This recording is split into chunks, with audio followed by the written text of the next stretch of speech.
Assalamu alaikum and good morning. Good morning in California, but in other places of the world, it's in the evening.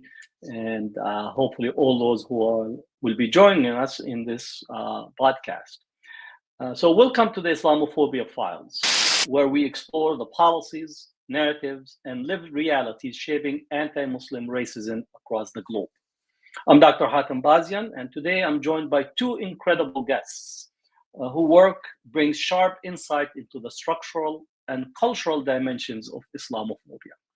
This is the first broadcast that we are undertaking, and hopefully it will be an ongoing series. First, we have Ryan Frischi, a researcher with Cage International based in France. Ryan authored the report, "We Are Beginning to Spread Terror," which documents state-led anti-Muslim persecution in France, and his work highlights the intersection of policy, racism, and civil rights. Welcome, Ryan. Much for having me. You're welcome. Joining us as well is Matt Sheedy, a scholar of religious studies whose research focuses on media representations of religion, Islamophobia, and critical pedagogy. Matt's work offers important perspectives on how narratives about Muslims circulate in the public sphere and in the classroom. So if anyone is familiar with the work of Edward Said, Jack Shaheen, and so on, I would say that Matt's work is within that genre, and it's a very, very critical work at this particular time. So together we will be discussing how Islamophobia operates at the level of state power, media, and education, and what forms of resistance are emerging in response. So let's dive in this conversation.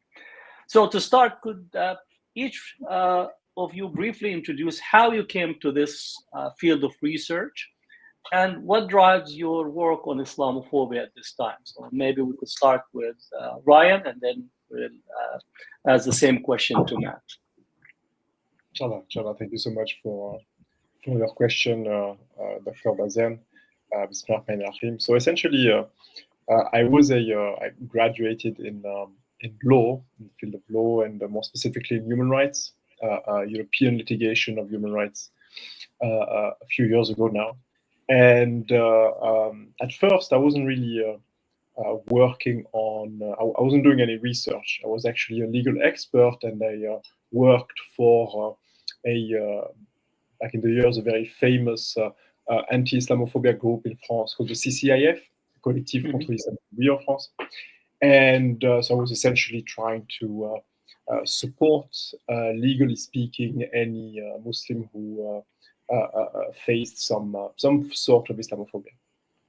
And unfortunately, I joined them in January 2020, and in November 2020, the organization was closed down by the state. There was a huge crackdown right after an act of political violence carried out by a Muslim, and a series of Muslim organizations were closed down. The CIF, but also a humanitarian organization, charity called Baraka City, a publishing house, Nawa Edition, and others.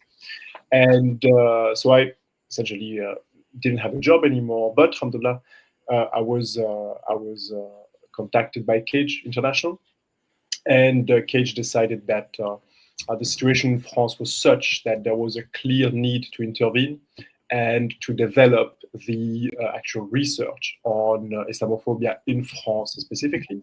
And I joined them, and that's when my journey began. That's when I started to really try to focus more in every specific aspect of the French Islamophobia. So not exclusively the legal aspect, the pieces of legislation adopted and used against us, but also the policies at large, the narratives in the media.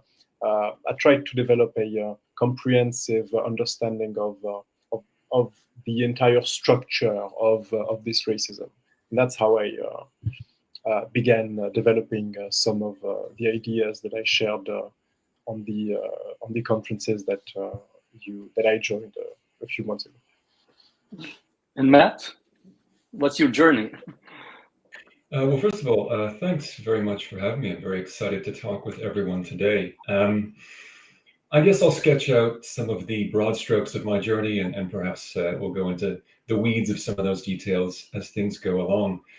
I would say in terms of my academic origin story, my university career at the University of Toronto started more or less at the same time as the September 11th, 2001 attacks. Originally, I was in English literature and film studies, and I immediately switched to religious studies and became deeply invested in these sorts of questions. And there were a number of events since that time that took me in directions I didn't initially anticipate, but added layers and depths to my understanding and engagement with Islamophobia. So, for example, a couple of years after the 9/11 attacks, there was a phenomenon that got dubbed the New Atheism that became quite prominent in the Euro West, in North America, the UK, and elsewhere. And it's worth noting for those who might not be familiar with the New Atheism, the very first book, called The End of Faith by Candid, very much targeted Muslims and Islam as a primary threat to so-called Western civilization. And so I also became very invested in trying to understand the politics of this new and emerging movement atheism that has grown in all sorts of interesting directions.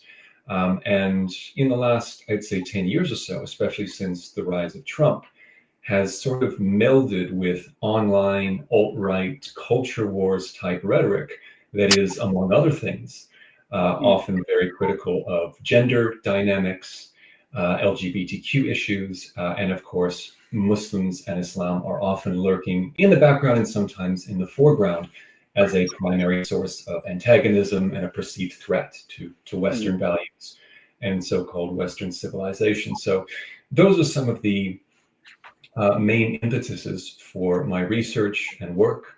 And I'm happy to say more about this later on, but I'm also very much invested in the ways in which Muslims in popular culture, so in works of literature and TV shows, are speaking back and creating new ideas and images around Muslims and Islam that are in many ways radically different from the pre-9/11 period, or even the decade or so following 9/11. So happy to say more about that later on as well.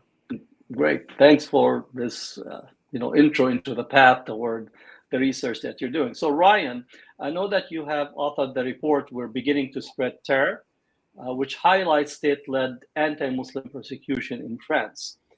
Maybe could you summarize the core findings for listeners who are unfamiliar with it? And I will make sure that as we put this on YouTube, that we will put the link to the report so people will have access to it.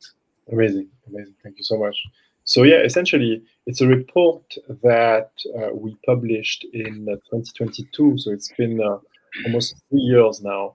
And the reason why we decided to publish that report is because in a few months before the dissolution of the CCIF, our team discovered the existence of a policy that was established by President Macron, who's still president, in a policy, a secret policy, a policy that he established in February 2018 in complete secrecy. So it wasn't, there was no document at the time that was published, there was no public announcement, there was literally nothing. And it's a policy that at first, until November 2019, was impacting some Muslim neighborhoods, at least 60 Muslim neighborhoods in the country. And the main idea, the overarching spirit, was to essentially tackle any Muslim-led establishment using any kind of legislation, so not exclusively the counter-terror legislation, but any kind of legislation, in order to either close that establishment down, or at least trying to freeze and seize some of its assets. And for a year and a half, so that policy was essentially in a phase of was being tested by authorities, And in November 2019, the minister, the Home Office, essentially at the time, the Minister of the Interior at the time, made a speech. He made an announcement. So for the first time, we realized that the policy actually existed. And he said it was so successful that from now on, we're going to apply it to the entire territory, to the entire national territory. And that was in November 2019. So if you remember, I actually joined the CCIF in January 2020, and it was one of the main topics that we were discussing at the time. We just discovered it, and it was quite, of course, scary just to hear about that, the idea that and local authorities, the entire administration could use any piece of legislation in order to close down any Muslim-led establishment. That was, of course, something that triggered our interest and also our anxieties. And we couldn't properly focus on it because of the dissolution.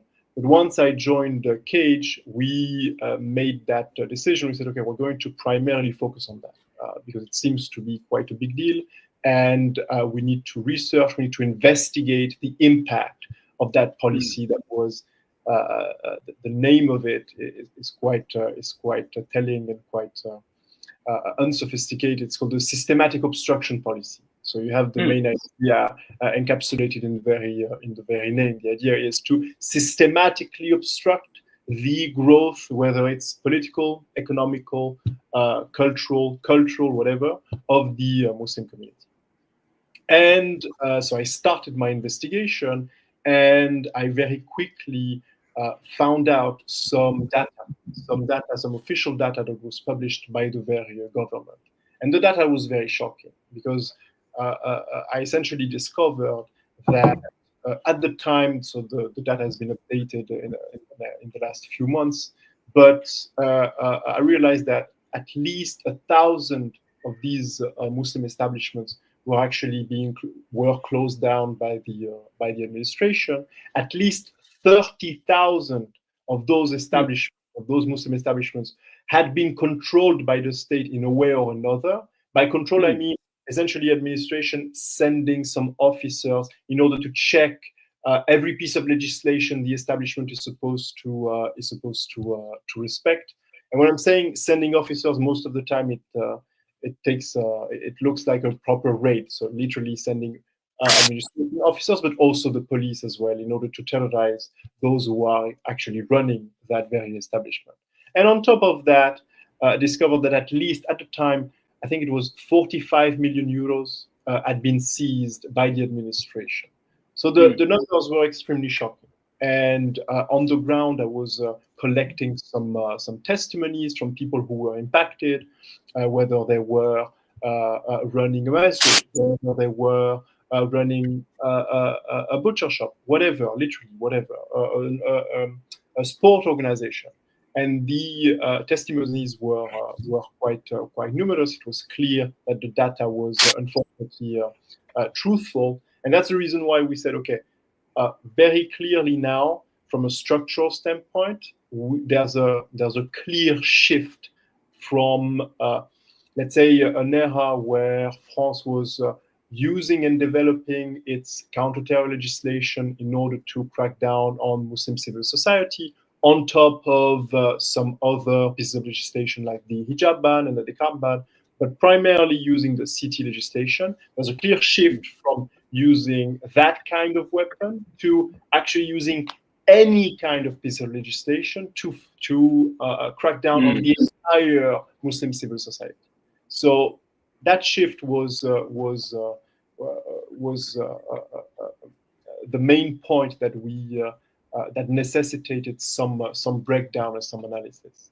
And in the report, I tried to describe the institutional mechanics of this entire policy. And some stuff was very, very chilling. I discovered that in each and every department in France, department is essentially a region, maybe something like a county or a state, exactly, like in the US.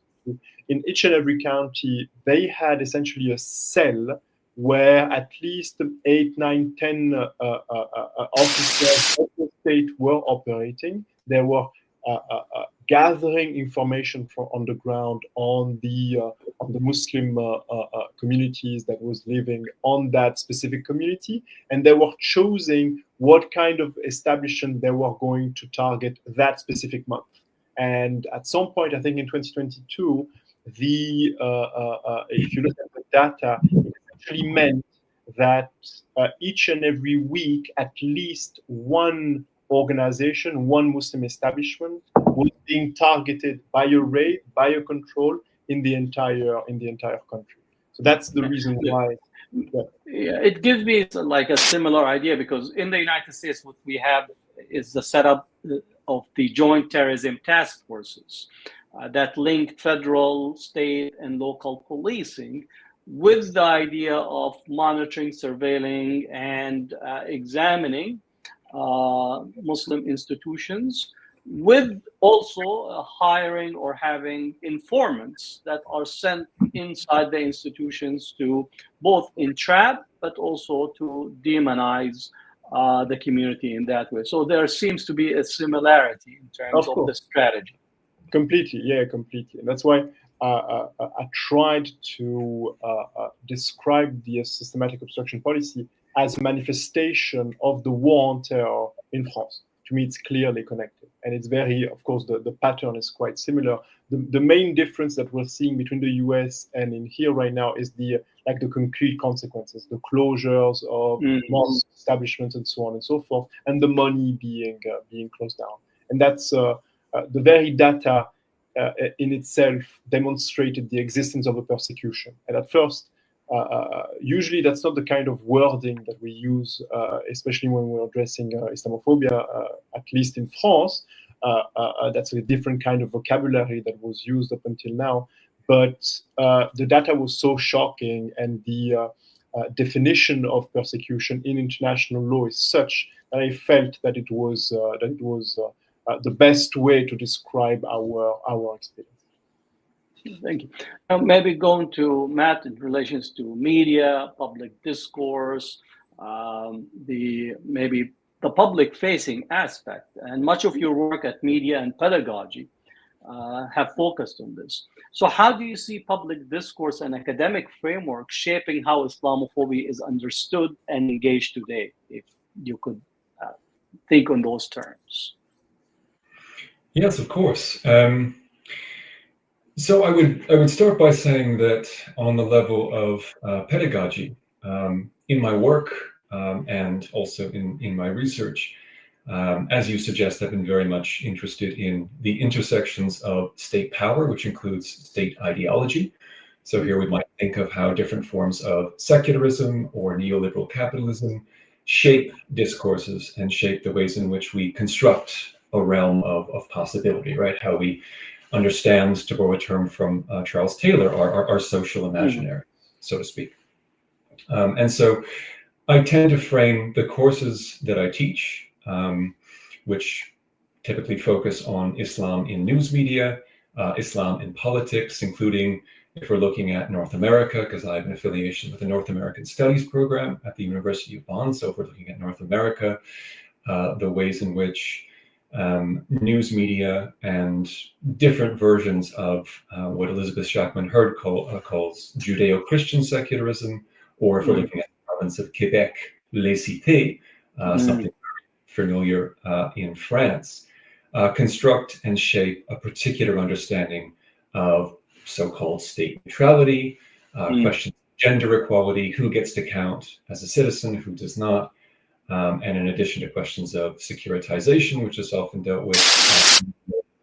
I'm really interested in how questions surrounding veiling and gender equality have been weaponized in North American spaces and in Euro-Western spaces more broadly. And so, while I often will go back to Saeed's work when talking about these issues and when teaching on these issues, I have found that the not just post 9/11, but post-Soviet period, historically and conceptually, is central to understanding when, for example, this idea that there was a clash of civilizations, a term first put forward by Bernard Lewis in Mm-hmm. an essay in 1990 that appeared in The Atlantic called The Roots of Muslim Rage, and then later popularized by Samuel Huntington in his book, The Clash of Civilizations in 1996. These kinds of texts. Just on a tangent, people don't realize that Bernard Lewis comes from the British Intelligence Service. And then he becomes the Don of the Orientalist in Princeton University. That seems to be almost erased. Absolutely. Of George W. Bush as well. Mm-hmm. Absolutely, yeah. And I mean, from a contemporary context, of course, and we're thinking about teaching in the classroom, the September 11th attacks, to say nothing of what came before that, was eons ago, right? Students don't necessarily have much of a touch point for that. But I think it is worth mentioning when talking about Bernard Lewis. He saw a sort of end of career surge in popularity after and in the lead up to the Iraq War, where he became this central proponent of this idea of a clash of civilizations, about why Islam is backwards, why we need to invade Iraq, Afghanistan, and elsewhere. And so, just going back to your original question, that kind of historical and ideological context is very important for me when it comes to getting students to understand sources and centers of power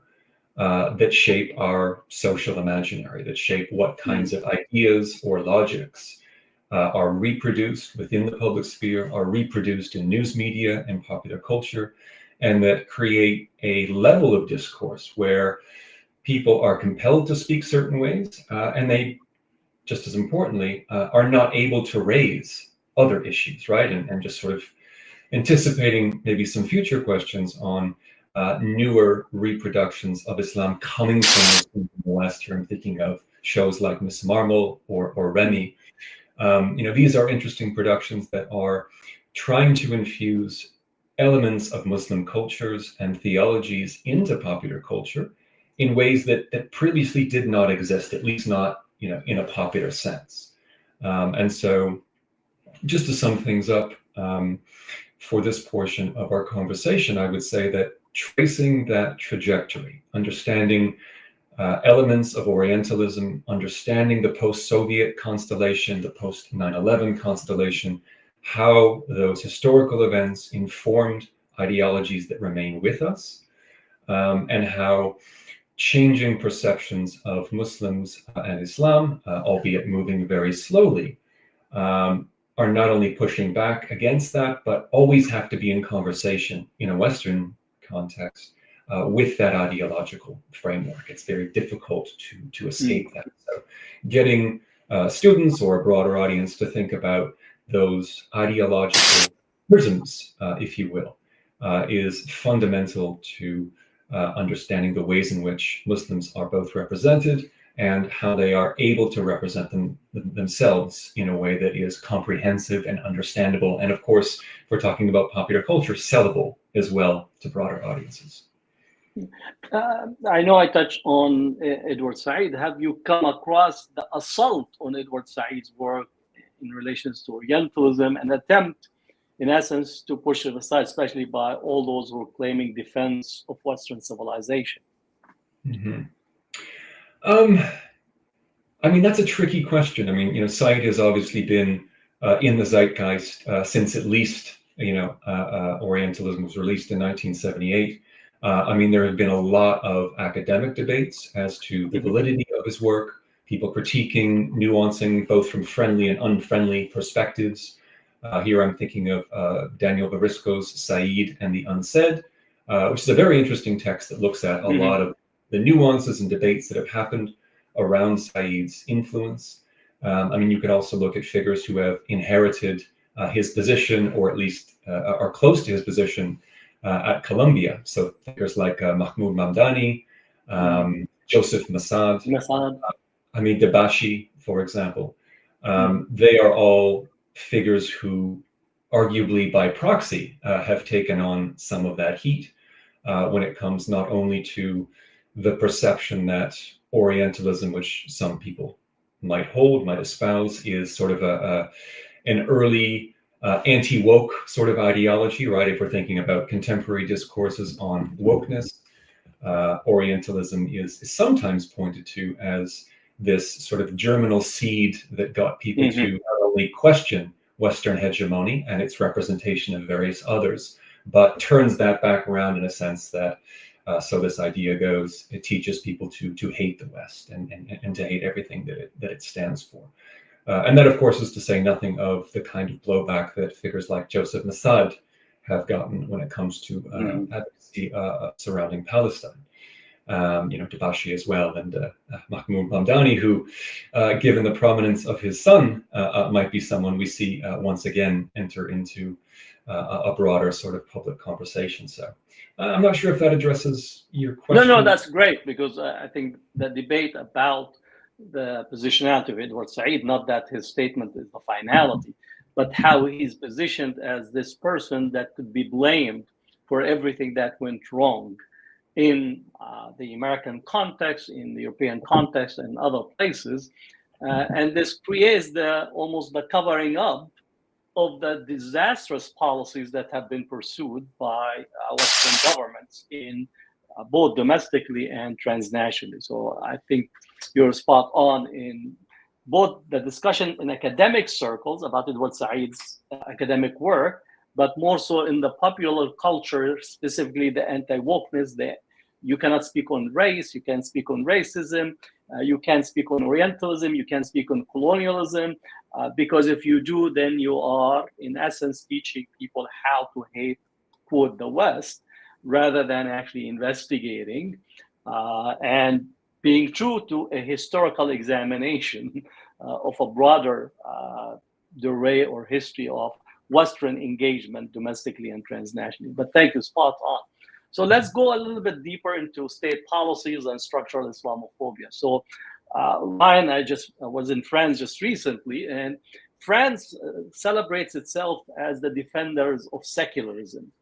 And its policies, in essence, create this notion of laïcité, that it is to try to define the public space. And the Muslims, in essence, are the test case for this secularism that is being pursued in France. And I know that they just released a new report from the French Parliament, and with the specific notions of how secularism in the next iteration needs to be undertaken. So could you speak about that part? Yeah, of course. And indeed, the concept of laïcité is a cornerstone in France of the entire way the state actually governs Muslims, and it's been the case for a while, of course, more than a century. But it became prominent recently, essentially in the last 35 years, because it became the key political and legal and constitutional concept used to justify the attempt at disciplining and cracking down on our civil rights, essentially. And it's quite interesting because there are a lot of debates on the very nature and the very definition of what laïcité actually is. So there is a law that was adopted in 1905 at the time that is still being applied, but it doesn't really provide a clear understanding of a political and philosophical concept. It's the legal translation of a political concept. So that piece of legislation is not very, very clear. It's essentially the difference between the state and the church. So the church shouldn't have anything to say in public policy, in governing the entire country. But in France, the understanding of laïcité, of secularism, I guess that would be the English translation of that word, is really something that is quite proactive and has been weaponized very frequently against religious communities at large, but more specifically Muslims. So for a long time, from 1905 until let's say, the end of the 80s, we never really heard anything about laïcité. That wasn't a big or massive, how can I say that, political argument that was used in public policy. But when Muslims went through what is at times described as a re-Islamization period, meaning that they started to practice Islam more overtly, so more sisters were wearing hijab, prayer became a practice that became more and more predominant in the community, the beard as well. Then laïcité re-emerged as a key concept that was to be respected by Muslims. But again, what's actually the definition of laïcité? At the end of the 80s and the first and the 90s, what happened is the state tried to use laïcité in order to prevent the practice of hijab in public schools. And at first, the attempt was actually a failure. So there's an important decision made by the equivalent of the Supreme Court in France, le Conseil d'État it's called, in 1996, that essentially ruled against the banning of hijab in public schools, actually because of laïcité, saying that the concept of laïcité couldn't be applied to people who were coming to schools because they were not agents of the state administration. In France, laïcité is applied to administration officers. If you are an officer of the state, you can't demonstrate, you can't showcase any allegiance to any religion, right? So that's actually in and of itself something that is very specific to France, but I'll put that aside. But of course, students, people who go in schools, are not agents of the state. So at the time, the Supreme Court said we can't apply laïcité against on them because they are not actually working for authorities. Unfortunately, as a result of the massive crackdown that took place in the 90s against the Islamic revival movement in Algeria and the re-Islamization period that I've described earlier, and of course, as a result of the global war on terror that was initiated in 2001, in 2004, that, let's say, liberal understanding of laïcité was overturned. And this time around, it was used actually to justify the adoption of a new piece of legislation, the 2004 ban on hijab in every primary public schools, actually, in the country. And from 2004 onwards, that concept really infected the political body of France. It's constantly being used as that philosophical notion required to prevent the excessive political growth of the Muslim community in France.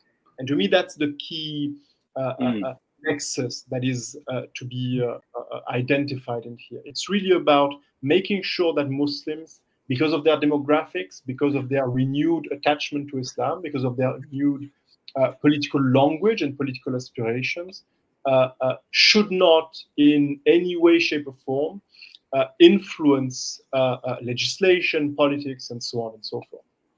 And that's essentially what happened in the last 20 years. And the reason why I'm mentioning the nexus with the political growth is because you mentioned the report that the state published a few months ago, and that report focuses, of course, on a new piece of legislation coming up, and is, of course, using the classical language on laïcité and so on and so forth. But the main subject is to address and unveil the extent of the Muslim Brotherhood infiltration in French society. Once more, laïcité and the way the French state regards Muslims is clearly as an existential threat that could at some point be influential in politics, and that's not something that is to be accepted according to their ideology. I think in here, just to maybe just put context, I always look at both the national setting and the transnational setting. In the 70s and 80s, Western powers embraced Islam and Muslims as the archetypal anti-communist religion institution, especially in the Arab world, leading up to the confrontation in Afghanistan to bloody the Russians' face. As that period ends, then we move into the clash of civilization, the attempt to try to roll back the instrumentalization of Islam and Muslims, and that's where we see the Algerian civil war. We see the development in Egypt. So literally, we're still functioning within the scope of colonial, post-colonial instrumentalization of religion, and we're seeing that being reflected in France itself and also reflected in the Arab world, Arab and Muslim world simultaneously. So I think periodization and putting the timeline is very important to understand the dynamics that has taken place. Yeah, completely. And we were discussing about the roots of Muslim rage, the article that was published by Bernard Lewis. I think it was published in 1990, 1991. 1990, as a part of a lecture originally. Exactly. And what's interesting is that a key tenet of the narratives that were to be adopted during the war on terror are actually in there. The seed, at least, are in that article. I recall that what's quite telling is that in the piece he refuses to acknowledge any political grievance coming from Muslims. Essentially, there's a degree of anger from Muslims against the West, but it's completely unjustified. There's no reason why.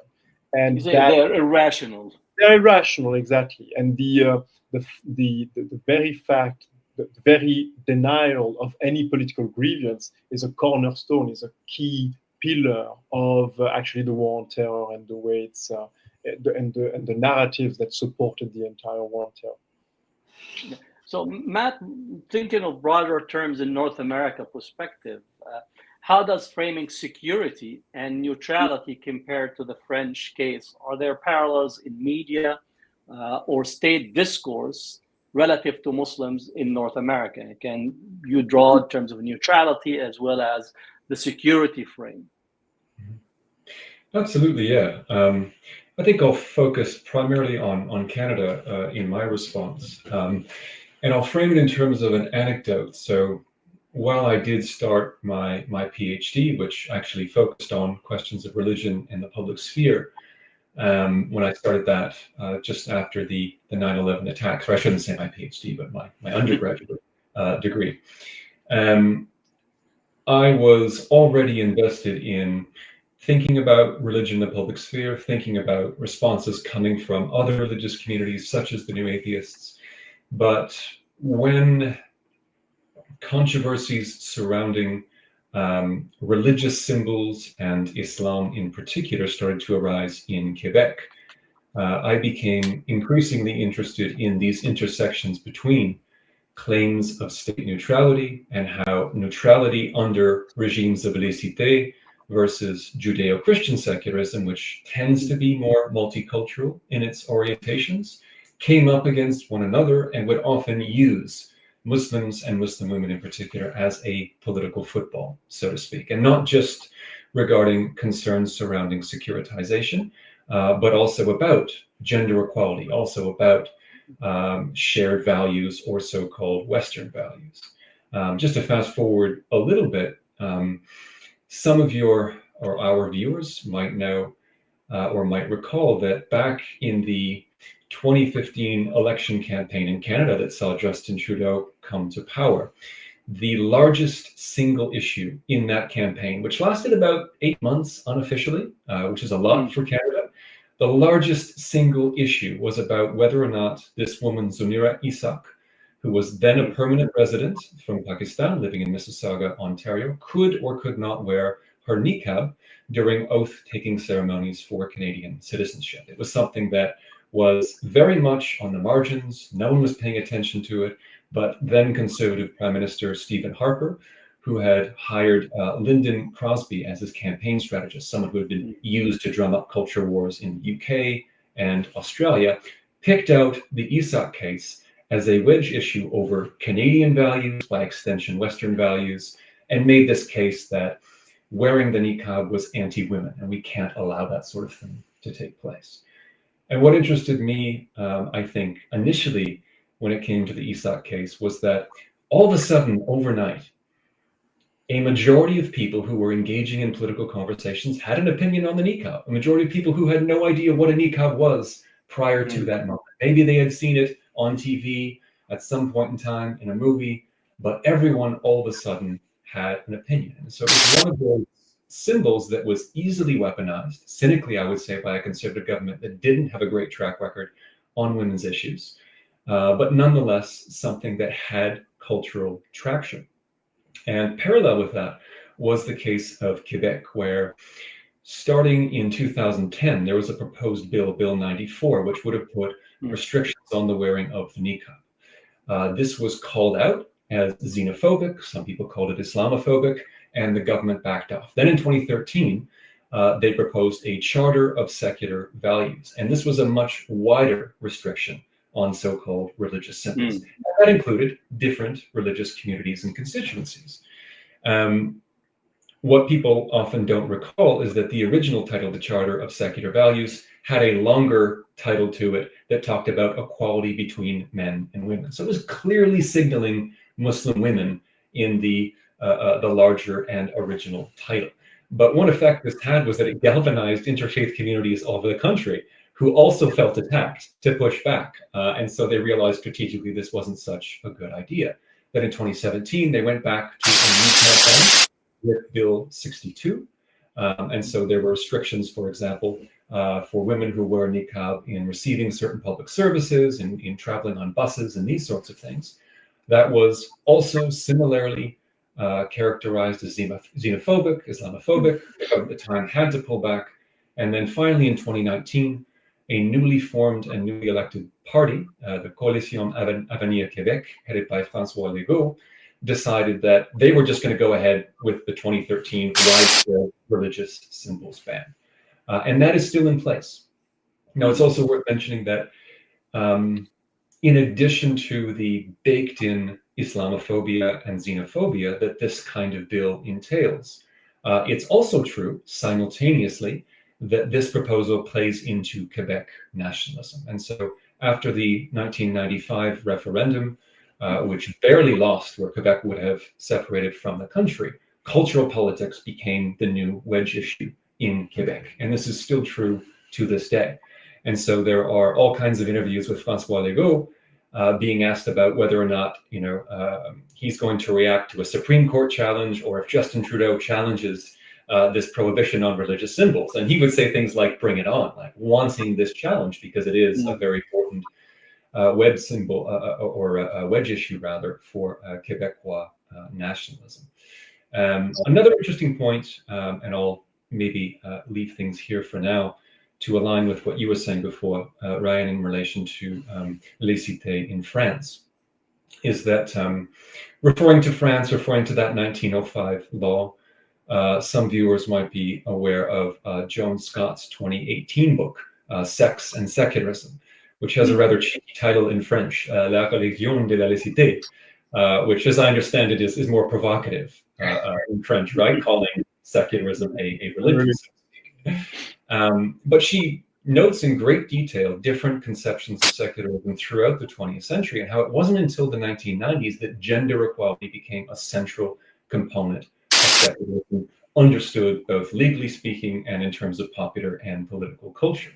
And I think it's very much worth remembering when we think about how secularism often gets framed as this neutral view from nowhere, something that has not just recently, although we can contest it, but not just recently, but always led to equality, always been this sort of higher and more enlightened ideal, is something that has different variables or components that get included and excluded over time. And so the fact that gender equality was not central to laissez-faire secularism until the 1990s, speaks to the political manipulation of this concept and the ways in which Muslims in particular have been used and weaponized in these cultural wars when it's become convenient for various politicians to prey on that always sort of ready at hand scapegoat, right? Which sometimes is the focal point of a lot of ire and animosity, and sometimes it goes on the back burner for a period of time, but can always be brought back to center stage if need be. Well, I think the discussions about gender and positionality of women, Muslim women, has been used as a focal point to expand, intrude, roll back the Muslim civil rights, constitutional rights. Another element that I want possibly both of you to think about is in relation to the question of violence and how media representations and public discourse exclusively focus on the Muslim as the almost the outside of the human discourse relative to violence. So how is that public discourse, media discourse, state intrusion uses the concept of violence or the issues of violence, which are real, to really expand the state authority and undermine civil and constitutional rights of Muslims living, whether in France, Europe, in the Western world, but also increasingly we're speaking about Islamophobia in Muslim majority states as well, using the same type of conceptualization. So, Ryan, would you think on those terms, and then we could get Matt to get into the conversation. Yeah, of course. I think it's a key aspect of what we've been witnessing in France and the West, actually, at large. One could argue, even currently in Palestine, in the Muslim world, the reaction to Final Aqsa and the entire way Muslim political violence is being described and framed and used in order to justify not just crackdowns, but one could argue right now a genocide against Palestinians. And I think it should be tied to what we mentioned on Bernard Lewis and its piece, the idea that there actually is no political grievance, no legitimate political grievance that could be expressed by Muslims against the West. That it doesn't make any sense. There's almost as though the West's policies on the Muslim world or Muslim communities in the West are non-existent, or if they do exist, are actually positive. So the entire denial of the shocking impact of, for example, American policies in the Muslim world in the 90s, or French policy in Algeria in the 90s as well, and others, cannot be used in order to explain some acts of political violence carried by Muslims. In France, for example, in the 90s, some attacks took place in 1995, for example, and they were carried by Algerian Muslims at the time because they felt that the civil war waged against the Islamic revival movement, the FIS at the time, was actually fueled, nurtured, supported by the French. And whatever the moral assessment of violence is, whatever that discussion is not, I would argue, that relevant. What really is relevant is trying to understand the reasons why violence actually takes place. And unfortunately, the Western states, France and the US, consistently, systematically refused to address some of those grievances and instead adopted the Bernard Lewis playbook. Irrationality, violence is actually part of the Islamic DNA as such. So if one becomes Muslim, then at some point he might become so irrational that he would support or actually carry out acts of violence. And that is, I think, the framing that unfortunately, the corrupted framing that unfortunately nurtures a cycle of violence the cycle of violence that we've been witnessing in the last, I think, 30, 35 years, unfortunately. Ultimately, I think it comes down to the sense of white supremacy that is so embedded in the structures of power of the West. It's so embedded that it refuses to acknowledge the legitimacy of any call for Muslim autonomy, and hence Muslims' political growth in the Muslim world, but also in the West. It's the first. It's a short meditation, but these are the first ideas that come to mind when we're trying to understand, I think, the way Muslim violence is being framed. Matt? Yes. So, I mean, I would certainly co-sign everything that Ryan said there. I would also say to reiterate a point that was made earlier. We are, especially in our social media age, caught up in these cycles of increased immediacy and abundance and overload of information that arguably makes it harder than ever before, despite all the information that's available, to understand history in a complex and nuanced way. And this obsession with presentism, or even forgetting what happened, a couple days ago or weeks ago, arguably makes it more difficult than ever before to frame the so-called war on terror in a broader Cold War context, in a broader colonial context, right?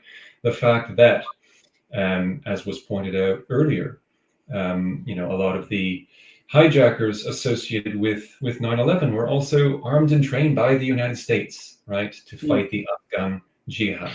And that is to say nothing of various other groups during the Arab Spring. If we go back to the 1960s, where an attempt to stamp out communism, certain Islamist groups were propped up by Western powers. And that history is not engaged with more critically really puts us on our back heels, I think, in many respects, in as much as we are not able to show the ways in which certain types of Islamic militancy is historical, is contingent, is political, was created in recent history.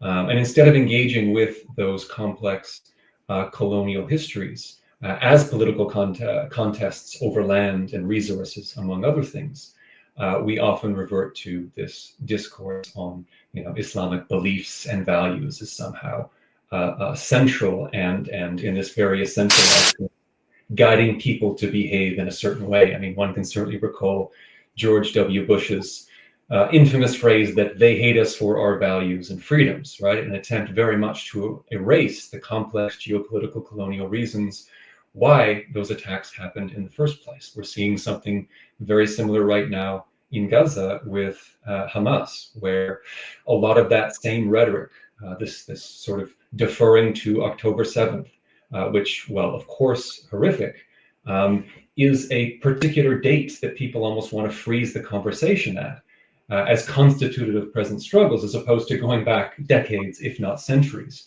to understand all the ways in which we got here. And so I think when we're talking about education systems, when we're talking about news media, when we're talking about popular culture, that constitutive violence is something that is, or arguably does have a significant advantage in this media environment, in as much as we have to fight constantly to remind people how we got here. And how we got here is not simple. It's not a straight line. There are all kinds of ins and outs along the way. And unless we can take time to critically think about that in a radically pluralist sense, in a radically decolonial sense that decenters Western epistemologies and tries to grapple seriously with non-Western forms of knowledge, history, and experience, then we are always sort of speaking back to the dominant frameworks, the dominant sort of ideologies and ways of framing these issues. And that is, in my mind, a trap. It's very difficult, to get out of that. And to be, I guess, slightly more optimistic, maybe anticipate another question moving forward. One interesting thing I was delighted to see in the TV version of Miss Marvel was that in the first season, and the second season is slated to come out, but in the first season, they spent 2 full episodes in Karachi in Pakistan.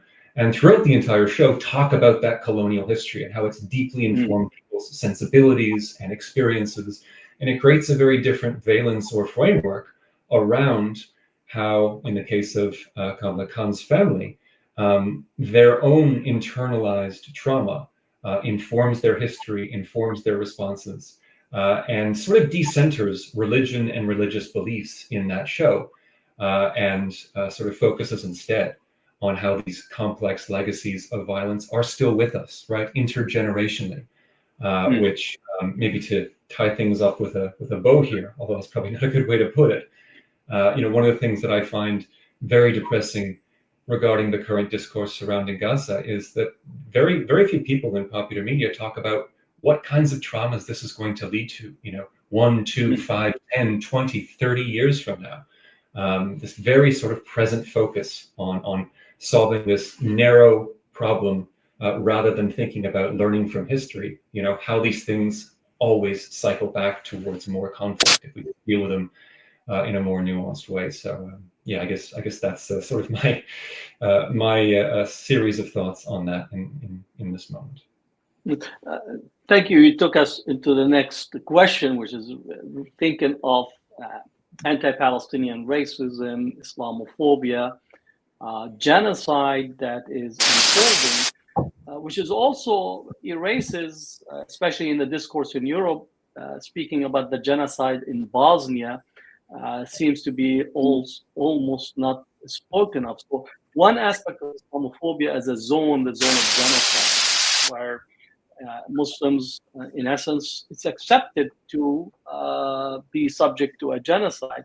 So how does the current anti-Palestinian racism and Islamophobia are connected? And what type of policies have been put in practice, especially in Europe and North America, that utilize what is taking place in Gaza to roll back and literally target expressions of Muslimness, engagement of Muslim communities, whether in the UK, France, Canada, the United States? So how to think in terms of the linkages and connections between anti-Palestinian racism and Islamophobia as we are witnessing the genocide. So Ryan, if you want to delve into it, I know the specific intrusions of the state in France in a very real way.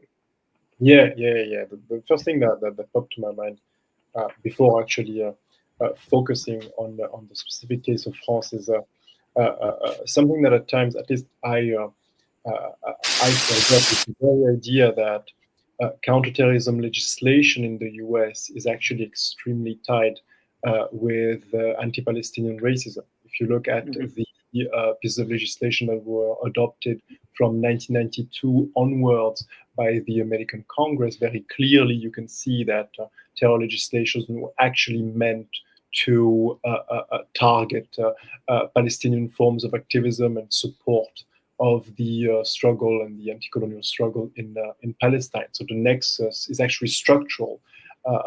Anti-terror legislation in the US is structurally anti-Palestinian. And as such, we can explain some of the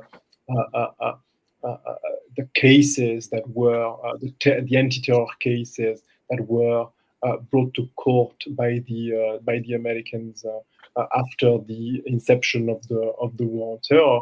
Most of those cases were actually cases that targeted Palestinian Muslims, or at least people who were supportive of the Palestinian struggle.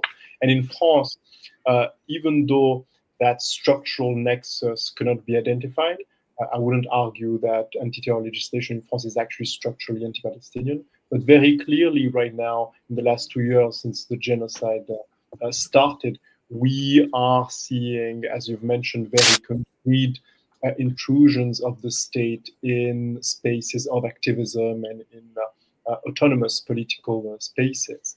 The most obvious intrusion is the current dissolution, closing down of Urgence Palestine. Urgence Palestine being the main pro-Palestinian umbrella group that was established in October 2023, sorry, but also cases where not the counter-terror legislation is used, but freedom of speech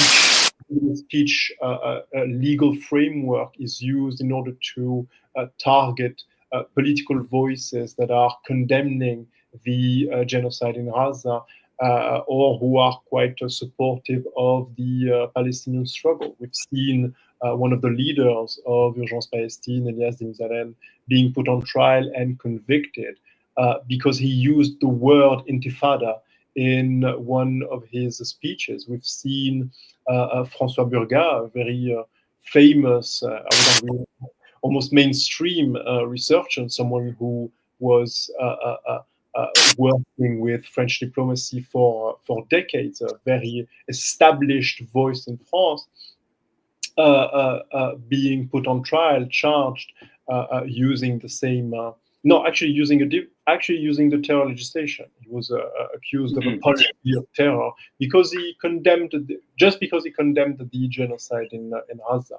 So what we're seeing right now is, similarly to the systematic obstruction, is the same overarching spirit, using any kind of legislation in order to silence any voice supportive of the Palestinian struggle, or voices that are clearly and overtly calling what's happening in Gaza a genocide, which it is. So in here, I think the approach is more comprehensive.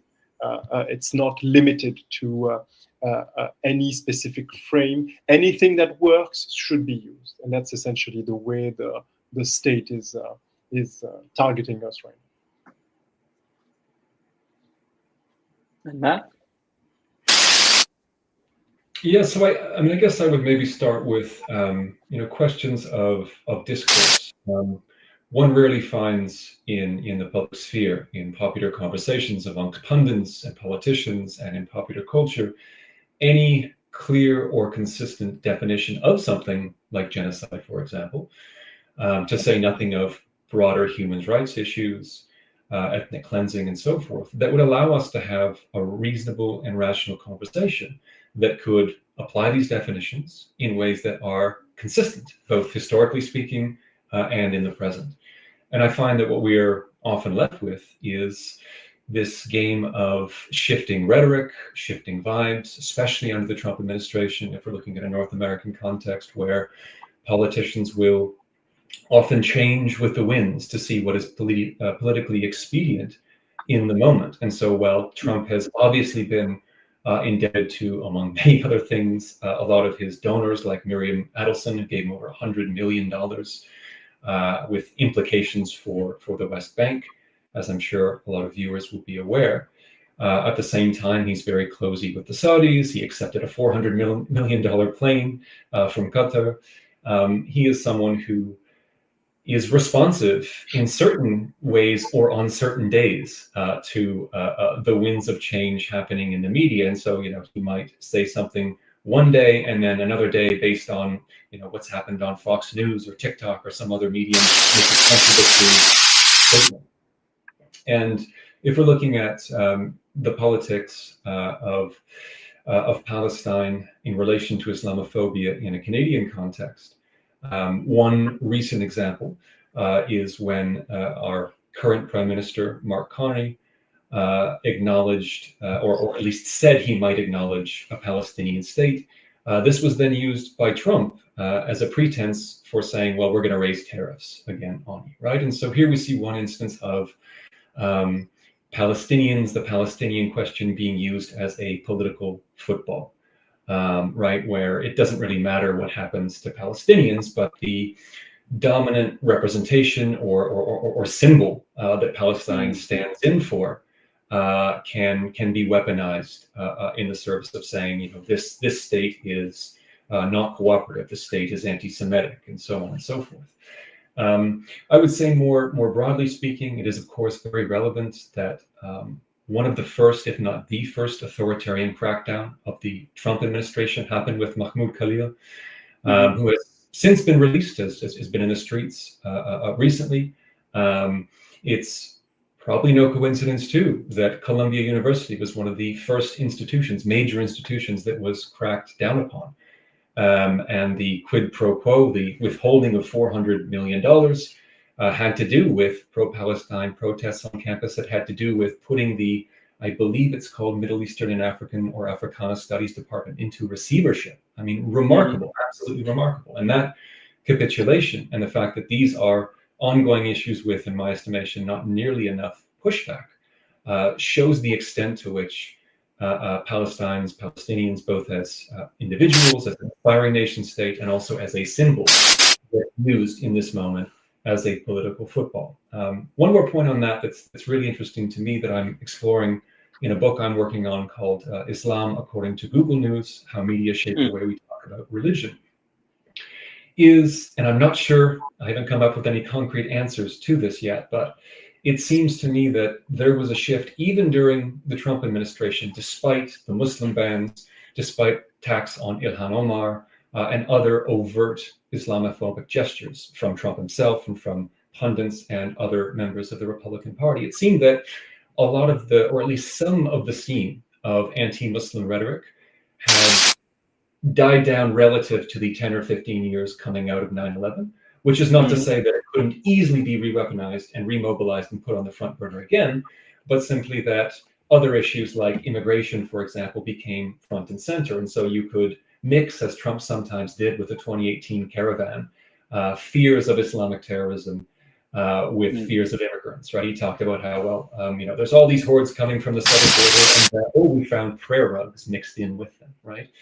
And one thing I'm thinking a lot about in the present moment in relation to my book, in relation to Palestine, is the ways in which it seems to me there is less currency or less potency around talking about Islam or Muslims in a religious kind of valence in this moment, and more currency in talking about Hamas. Now, functionally, Hamas are still terrorists, and to the extent that this is an accurate reflection of reality, that Hamas has sort of become the dominant framework, at least in this present moment, as opposed to Muslims and Islam. Does that then conflate Hamas with all Palestinians and with all Muslims? And what effects does that have on how we understand and relate to what is always sort of a complicated entanglement between religion, culture, politics, economics, and so forth, right? I'm very much of the mind that we can never entangle these variables. They're all sort of mixed together in complicated ways. And even when you're not talking about religion, even when you're not directly pointing at Muslims, to say that the word Hamas often evokes that in people's minds, right? So how does that function in our present moment, this conflation of Hamas with Palestinians and perhaps with Islam writ large? How is that creating a different sort of image or set of sentiments that are different from the first 10 to 15 years following 9/11, when these things were really front and center in the media? So that's something that I'm grappling with at the moment. Well, for the last section, I want us to think about areas of resistance, activism, future directions in research, what projects you're working on, and then concluding it with what gives you hope in the days and months and years ahead. So Ryan, if you want to delve into it, resistance, activism, future directions and research projects you're working on right now, and then we'll try to conclude with a statement of hope. What gives you hope? Inshallah.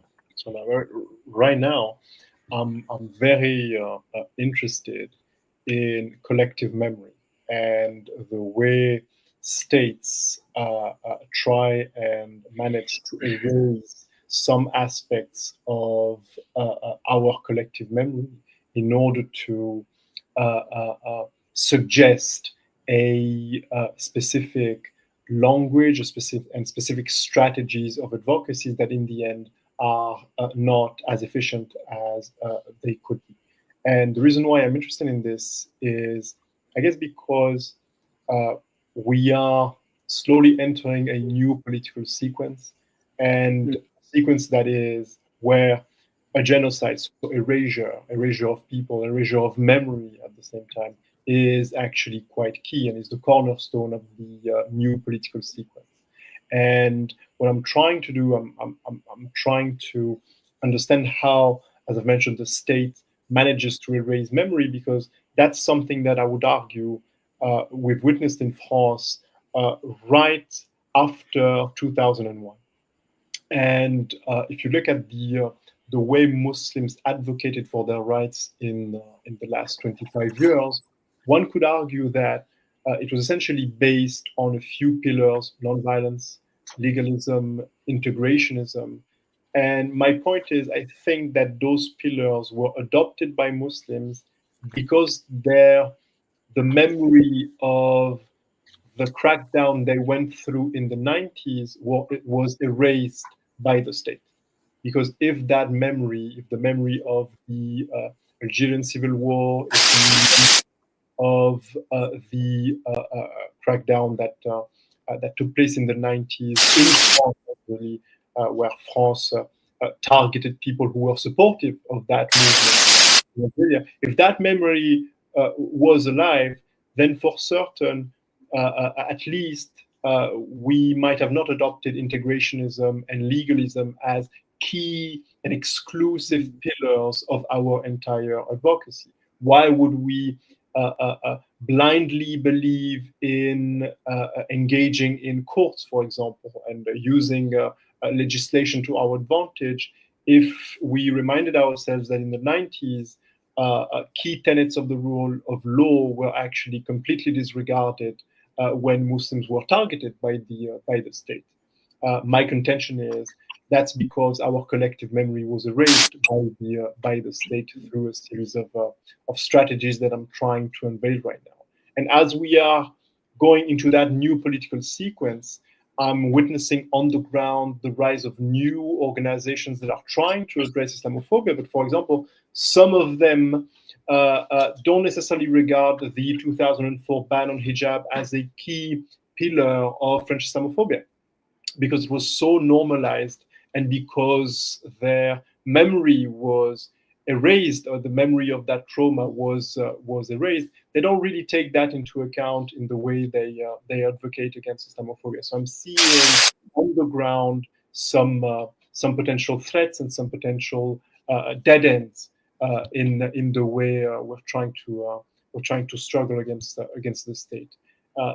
So I think that's that at least in France, but actually I would argue at least in Palestine as well, the question of memory is extremely political, and the way if we are successful in sharing the entire memory of our past struggles to the next generation, then we can hope for the development and the rise of an advocacy, a political language, political aspirations that hopefully could be efficient. Otherwise, if let's take it to the extreme, if we're not successful, then the issues in Palestine began on the 7th of October. And if that's the way we're framing the entire conflict, then the political grievance of the entire genocide could be placed on the shoulders of Hamas, for example, or any political movement or any resistance movement in Palestine. One could even argue that if memory is completely erased, one could actually question the very legitimacy of any resistance in Palestine. Why is there any resistance in Palestine? So I think that this is it's a key, I think, research, not only research, but also practice that needs to be implemented in spaces of advocacy and resistance on the ground. And the reason why I can be hopeful, I'm Muslim, so I have to be optimistic. So that's the main reason why. But I think that history and memory, even though at times the state is successful in erasing aspects of our collective memory, in the end, I still strongly believe that despite everything, even if it can, even if one generation can forget some key political history, a key cornerstone of its own history, I think at some point it's always going to come back in a way or another. And the moment it comes back, then it's going to usher in an efficient and impactful resistance, inshallah. And maybe I could speak a little bit about the solidarities that are taking place in France. Can you just maybe take a minute or two just to speak about the solidarities, which I witnessed firsthand during my visit? We're seeing the rise of new and unexpected solidarities on the ground, where the pro-Palestinian struggle is not exclusively supported by Muslims, but also by some activists who are deemed the far left, part of the far left in France. And this is something quite unprecedented, to see practicing Muslims who have a specific political language sharing the same or common political aspirations with very clearly progressist forces. It's quite unprecedented in France, and hopefully will give rise to a new political spectrum where alliances, where these solidarities could actually usher in political alliances that did not exist in the past. And then the reconnecting to the Pan-African political work, which I think for quite some time, at least, there was a breakdown between the Pan-African solidarity movement and Muslim movement in general and Muslim political activists. So that's also a very important, at least from what I witnessed. Of course. Yeah, of course, because clearly we are trying to push the idea that our communities should aspire for autonomy. So each and every time that political endeavor is focused on either Muslim autonomy or Pan-African autonomy, then of course these solidarities are going to be established, and it's going to create hopefully political alliances in the future. So, same question, Matt. Yeah, well, I'd like to start with an analogy coming from a Canadian context. As a scholar of comparative religions, one of the things that I also focus on is Indigenous studies in a North American context, particularly in a Canadian context. And while there is a long and ongoing struggle against settler colonialism in a Canadian context, there has been, over the last 15 years or so, a lot of dramatic changes in the body politic and in popular culture. As some viewers might know, there was a protest movement called I Don't Know More starting in 2012. And it was this surge that has translated, especially after 2015, when a Truth and Reconciliation Commission came out with a report and 94 calls to action for the government to take, which the Trudeau government did in fact undertake, albeit very imperfectly. That process started the wheels in motion that were, of course, already in motion, coming from Indigenous communities first and foremost, towards a lot more representation in news media, in popular culture, in the public sphere. I have anecdotally a number of friends with young kids who have grown up learning about Indigenous issues and histories in ways that I was never taught in school. And so thinking about hope for the future, the idea that at the very least, young kids, both Indigenous and non-Indigenous growing up, will in as early as 10 years' time have a different set of stories about what it means to be Canadian and have a better sensibility for connecting with Indigenous histories and communities is a really positive thing moving forward. And again, while there are a lot of challenges and of course a lot of differences when we're talking about Indigenous people in North America and Muslims in North America, I think that there are a number of significant things. So I talked about at the outset how I'm very interested in popular culture, and that is one component of the book that I'm working on right now. If you look at the first shows that were produced after September 11th, a Canadian show, actually, Little Mosque on the Prairie, starting in 2006, was, albeit a little bit of a caricature of sorts, was nonetheless an attempt to reflect and represent diverse Muslim communities on a prairie town of all places. And there's been any number of shows since that time. Most notably and most recently, as mentioned previously, we have Miss Marvel, which deals with colonial histories in complex ways, which is able to show for a younger audience, which it's targeted to, diverse Muslim cultures and communities interacting with one another, people expressing their own version and relationship to Islam in different and complicated ways. So that negotiation is taking place for a broader popular audience. You've got shows like Mo, which appears on Netflix, which also intersects a Palestinian Muslim's identity who is also a refugee, who grows up in Houston. It parallels his own story where his parents had to leave Palestine during the Nakba. He grew up in Kuwait. And so that narrative is being narrated in his show.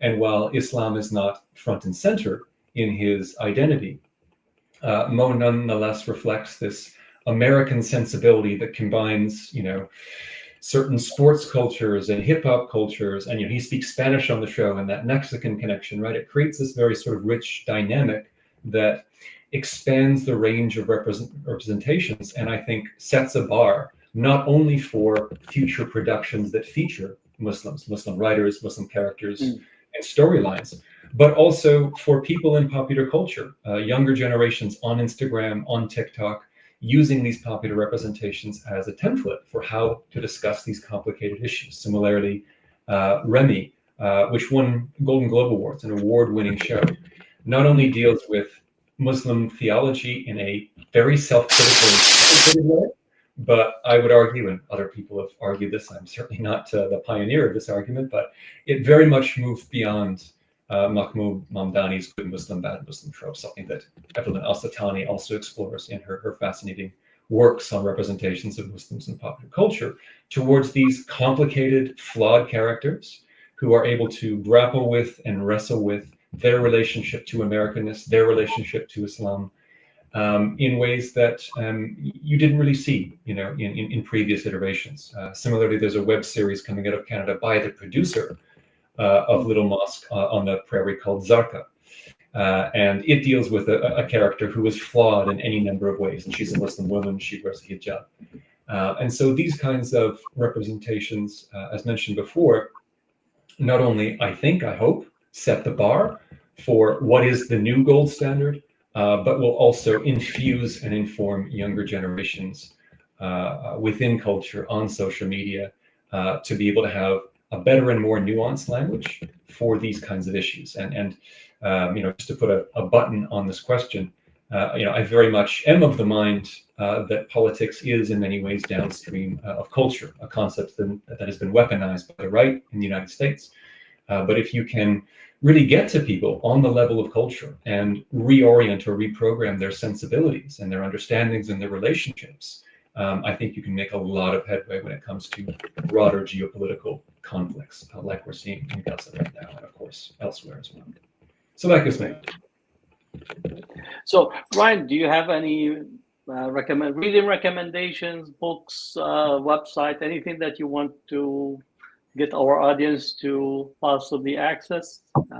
This opportunity just to share any of those, and we'll make sure to put them at the links at the bottom of the show. So I guess I'll share the website of Cage International, my organization, because it's where we are publishing most of our research, and that's where our activities on the ground are collected. So I think kudos to my own organization, but it would be amazing. Yeah, this one. In terms of books, no, I don't have anything specific right now to share with you guys. But I really I really enjoyed the answer of Matt, and specifically the aspect of culture and how politics is actually could be seen as a result of these new cultural practices. So I would say that maybe engaging in any form of art, whether it's literary fiction, whatever, actually, is I think a key space where we should engage and put our efforts in, because for a long time, I think the spaces were quite, at least in France, very closed. But we're seeing some change in there, and the more space we'll be able to conquer in these cultural spaces, the more political narratives we'll be able to translate in these cultural spaces. Hopefully, the more change will will come, inshallah. Well, you just said to conquer, so now you're going to be accused. So I'm going to jail tomorrow. A displacement theory in terms of what's taken place. Exactly. Matt. I'm going to be kicking myself after the video cast that I forgot so many books That's okay. that I mentioned, but off the top of my head and certainly connected to these conversations, I just finished reading a newly released edited volume by Shaman Siddiqui called Secularism, Race and the Politics of Islamophobia. I believe that came out in May of 2025. Yes. A really fascinating collection that talks about Islamophobia as racism, but also really delves into the question of how religion is sort of caught up in Islamophobia. And so I would really recommend that. In light of the surge of Zaran Mamdani, I would urge people to check out his father's most famous book, Good Muslim, Bad Muslim, going back to 2003, a really fascinating look at the concept of jihad, how it's been abused, historically speaking, in the West, with a special focus on the history and politics of the Afghan jihad in particular. Let's see, Joseph Massad's Islam and Liberalism is a fascinating text that I would recommend. Anything by Evelyn Al-Satani, her latest book, Broken, the Failed Promise of Muslim Inclusion, is a very interesting and critical look, and also touches on those elements of culture and popular culture and how changing tropes have emerged, since, in her case study, 2010 to 2020. Let's see. If I could do a shameless plug here, I'd also recommend absolutely. That's it. my book, Owning the Secular, Religious Symbols, Culture Wars, Western Fragility, which came out in 2001. And among other things in this text, I look at the concept of secularism, how it plays out surrounding controversies in Quebec in particular, but the West more broadly, on veiling issues. And I also have a chapter on ex-Muslims and how ex-Muslim identities have been weaponized in the culture wars by this sort of right-leaning shift in movement atheism over the last 15 to 20 years. And so I can, of course, only recommend that work in addition to the others, and so much more. Anything by Talal Asad, Saba Mahmoud, the list goes on and on and on. Yeah, well, but for sure, send us the links to your books that are published and the material, and we will make sure that we put it on the links and send it with our mailing list, the email list that goes out. Because I am a firm believer that we do need to share solid material of people that have done the research and the work. As you know, the pipeline of nonsense has almost non-exhaustive barrage that completely redirect and reframes the issues away. So work of your type, of Ryan's, and the recommendation that we have is so critical at this point. So I'm a firm believer in that, to co-pollinate the field and continue to really impact scholarship in the days and years ahead. So thank you both for joining us in this first episode. It's definitely a blessed beginning for the Islamophobia files. Special thanks to Ryan and Matt for taking the time on Sunday to speak to us. Your powerful insights on the structures of Islamophobia and the ways communities, scholars, and activists are pushing back. This is definitely a collective effort. If you'd like to learn more about their work, you could find Ryan's research and report through Cage International and his writings on Middle East Eye. And you can follow Matt's scholarship and commentary through his academic and public contributions on religion and media. And we'll make sure to put the links to the books and the materials on our links. Be sure to subscribe to the Islamophobia Files for more conversations with researchers, activists, and community voices to expose and challenge anti-Muslim racism worldwide. Until next time, this is Dr. Hatem Bazian.